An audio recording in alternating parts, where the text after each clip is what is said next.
दक्ष police news, पहिले खाकी मग बाकी।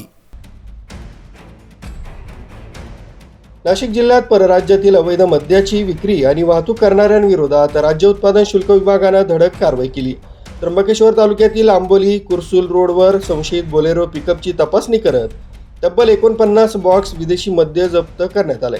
या कारवाईत वाहनासह सुमारे 9,05,600 रुपयांचा मुद्देमाल जप्त करण्यात आला। राज्य उत्पादन शुल्क विभागाच्या भरारी पथकाला मिळालेल्या गुप्त माहितीनुसार आंबोली कुरसूल रोडवरील शासकीय आश्रम शाळेसमोर वाहन तपासणी नाका लावण्यात आला होता। यावेळी गुजरात पासिंगच्या बोलेरो पिकअप वाहनाची तपासणी करण्यात आली। वाहनाच्या मागील बाजूस बॉक्स ठेवण्यासाठी तयार करण्यात आलेल्या कप्प्यात संशयास्पद मद्यसाठा आढळून आलाय। तपासणी दरम्यान महाराष्ट्रात विक्रीस प्रतिबंधित असलेले दमण, दादरा, नगर हवेली केंद्रशासित प्रदेशात विक्रीस असलेले विदेशी मद्याचे तब्बल 49 बॉक्स आढळून आले। विभागाने संपूर्ण मद्यसाठा ताब्यात घेतला। या कारवाईत विदेशी मद्यासह बोलेरो पिकअप वाहन असा एकूण 9,05,600 रुपयांचा मुद्देमाल जप्त करण्यात आला। महाराष्ट्र दारूबंदी कायद्यानुसार संबंधितांविरोधात गुन्हा दाखल करण्यात आला।